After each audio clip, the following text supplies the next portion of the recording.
And he created this monster program where LSU baseball is like Kentucky basketball and Alabama football. In baseball, it is said that timing is everything. The stretch by Mars in the pitch. Swung on and hit the right field. That's way back there. Way back there. Home run! Pirates win! The timing of a batter connecting with the ball. How the right balance and stability either allow the timing to be on or off. Until the arrival of Skip Bertman, the history of LSU baseball's timing, except a handful of league champions over many decades, was routinely off. Bertman, though, seemed to have the timing thing down, along with keys to success, even if his coaching dreams had not fully materialized. More immediate in the fall of 1961 was a chance meeting with a girl named Sandy, who happened to have baseball in her blood. Together, I right? was born in Brooklyn. Okay. My father took me to games at Ebbets Field, so I loved baseball from the very beginning. You could argue that's how she felt about Skip from the very beginning. Where did you meet?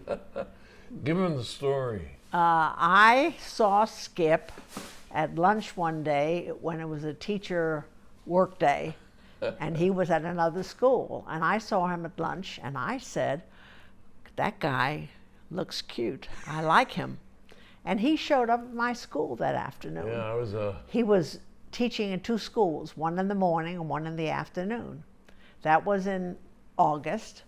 School started in September. We got engaged in November and married in February. You're kidding. So this was quick. Quick, very quick. Yeah. very quick. Again, the timing was there. I just just went happened. to a restaurant that she was at with her girls, It was meant to be. and then I just showed up at the door At school. at her place. It was just meant to be Yeah. because I didn't know who he was, and I didn't know he was going to show up at my school in the afternoon, but he did, and that was it. It was fate. Years later, as a rising assistant at Miami, a bit of foreshadowing for Skip and Sandy on a trip to New Orleans to watch Miami play a football game at Tulane.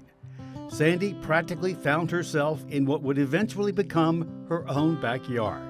I went with the Miami coach's wife down River Road to one of the plantations. If you would have told me I'd be living a mile from River Road, I would have told Wow. you you were out of your mind. So the wives took a bus tour, which was literally just a couple blocks from here. It was 3 years later that the overtures from LSU began. Former athletic director Bob Broadhead called here, and this is interesting because I said to him, well, you already have a coach, say Jack LeMay, and he said, well, we're waiting for you to come and take his place. And I said, well, Bob, it doesn't work like that. Before I could come up there, you have to have a job. And of course, he couldn't believe that I would say that. So could I try next year? And I said, yeah, sure. And he did. He called the next year, and they had fired the coach.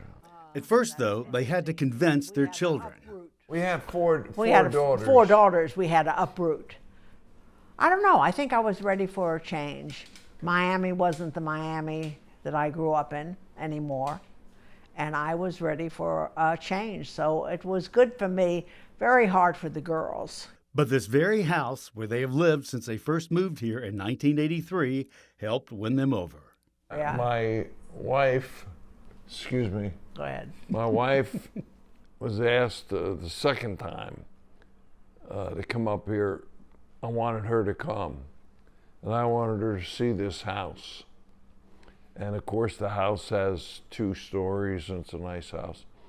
Compared to the, $75,000 home that the 6 of us lived in. And I said, each girl can have her own bedroom. And Sandy could walk upstairs. It was kind of like. It was nice, to see a beautiful home. And it's been our home and will be our home forever. We're not going anywhere. We love it here. We love the neighborhood. We love the friends we have here. It's been a great ride. It really has, the whole thing. We enjoy each other and we like being with each other, and we enjoy being at home a lot. We don't go out a lot, you know. Well, we don't travel a lot. We don't travel a lot, but we have so many friends, you know, that we see and keep in touch with here and away.